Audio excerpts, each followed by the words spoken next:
Hello and welcome to this lecture on modular arithmetic. In this lecture, I'm gonna give you a brief introduction about this topic. I will also tell you about the concept of congruence or equivalency.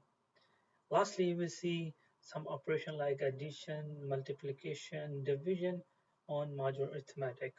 So let's dive into lecture by seeing the definition of modular arithmetic. So what is modular arithmetic? It is a powerful tool of number theory that can be used to classify numbers. To clarify the concept, let's see this general fraction or division. We have n is a number. If we divide it by any number d, we will get q and remainder is r. Whereas n is divided in this fraction and d is divisor, n is dividend and d is divisor. Q is quotient and r is remainder. So if I will take n and I will divide it by D, definitely I will get some remainder which is represented by R, and Q is a quotient. So let's see some example to clarify the concept. Bear in mind that in some scenarios we are also interested in just remainders. So we will use modular operator or in short mod to address these scenarios. Example, if you divide 16 by 3, what is the remainder? So we will use this expression to solve this fraction. So we'll put 16 here and we will divide it by 3 which is divisor, okay, and we get 1 which is remainder r, and 5 is a q which is quotient.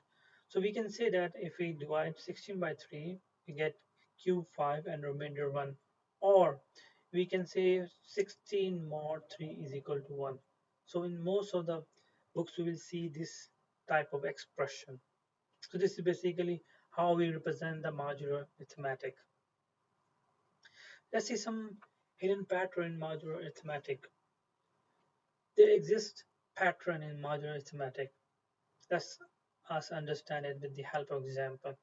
For example, if I will divide 0 by 4, I will get Q0 and R0, which is shown here in red. Okay, if I will take 1 and divide it by 4 like this, I will get Q0 and remainder 1. If I will increase the number of n from 1 to 2 and I will divide it by 4 again, the remainder will be 2 and q will be 0. And if I will keep increasing the number from 1 to 2 to 3, I will get like 3 divided by 4 is equal to 0 and remainder is 3 like I shown in the division operation here. But when I will divide 4 by 4, the remainder will be 0 here and the q will be 1. And if I will increase the number from 4 to 5, I will see that the remainder will become 1, okay, and q will become 1, like shown here in the division operation. So if you see all these expression, okay, we can easily see that remainder becomes 0, then 1, and then 2, and then 3, and then again jump to 0, and it will become 1, 2, and 3. So we can conclude that there exists a pattern modular arithmetic, which is this specific pattern that after a specific term we'll get the same remainder. So this is a pattern in modular arithmetic. So what we are doing in modular arithmetic, actually we are mapping all the integer on a subset of non-negative integers to which all other integers can be shown to be congruent to. Therefore, we are finding the modulus k, then this subset is known as the minimum subset, and any indicate would mean k is a set of all integers 0, 1 up to k minus 1. So basically this set represents the mapping of all the possible numbers. Okay. Another thing, if we have n mod d, and if we will increase n by the multiple of d, we will end up in the same spot. What do I mean? Let's clarify with the example. 4 mod 10 is equal to 4, and 4 is a remainder. Bear in mind that 4 is a remainder.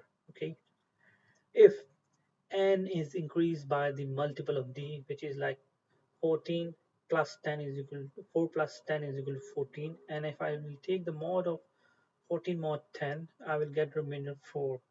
And if I will increase 14 to 24, which is again increasing n by the multiple of d, which becomes 24, and if I will take 24 more 10, I will get the same remainder.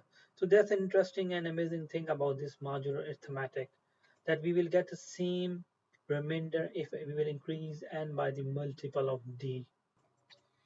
Next up is the concept of congruence modulo.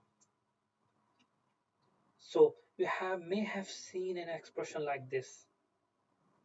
This expression says that A is congruent to B modulo C.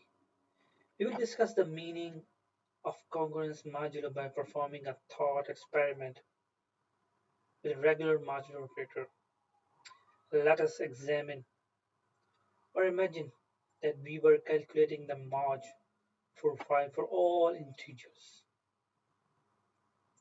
Suppose we label 5 slices or 4 slices in this diagram, which is 0, 1, 2, 3.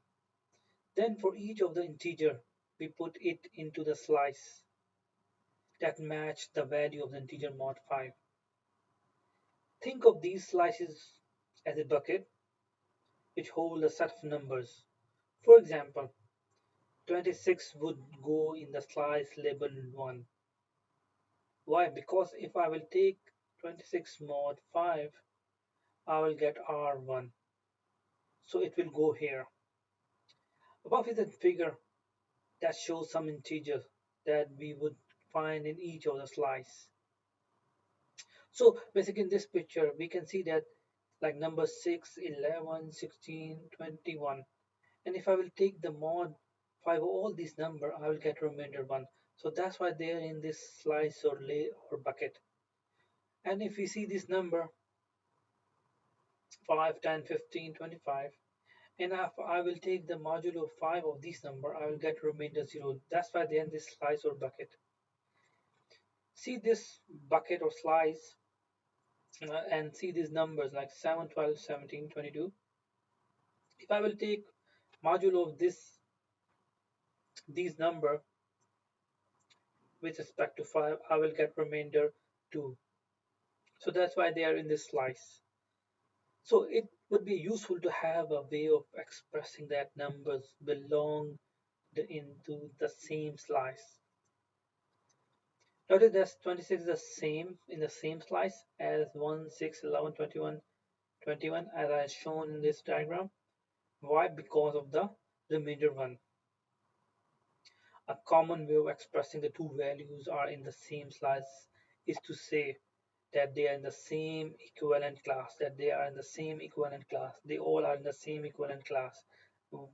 Like these numbers, they are in the same equivalence class. The way we express this mathematically, so how we say that these numbers are in the equivalent class, we say that in terms of mathematics, we will say that mod C is A congruent B mod C. Above expression is pronounced as A is congruent to B, okay, modulo C. So examining the expression closer. This specific is a symbol of congruence. Keep in your mind that this specific symbol is of congruence, or sometimes we say that A is equivalent to B, which means that the values of A and B are in the same equivalent class.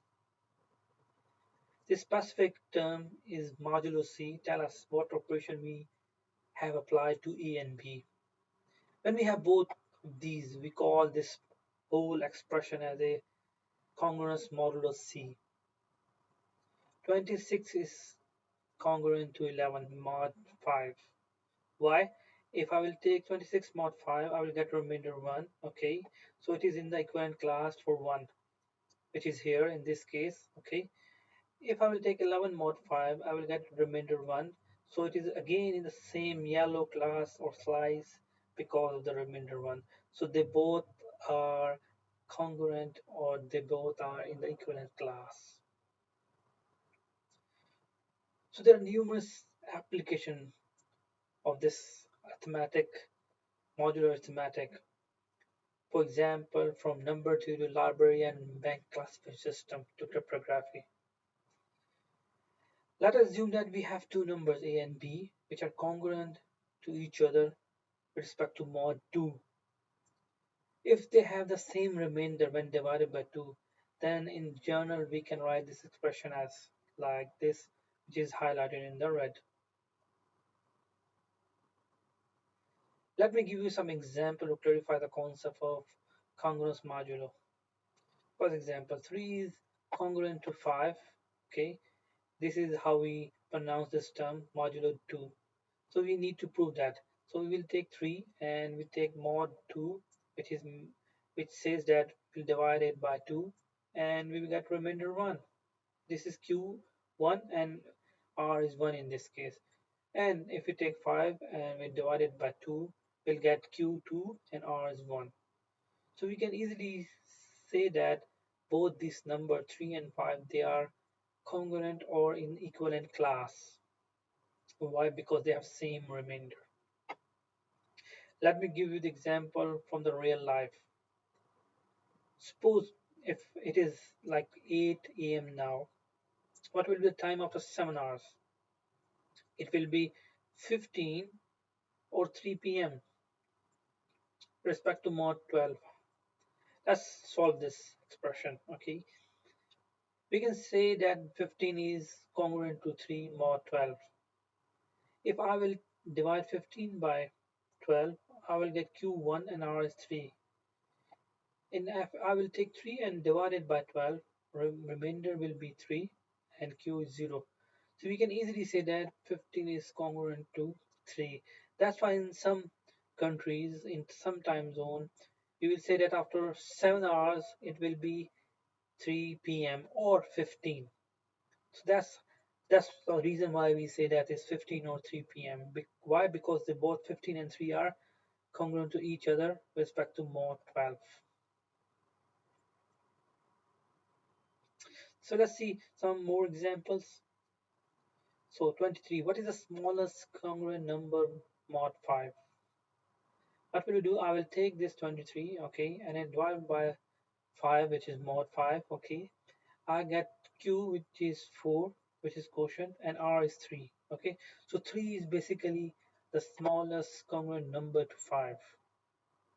Let us take a very crazy number like 1101,024. So what is the smallest congruent number with respect to mod 5?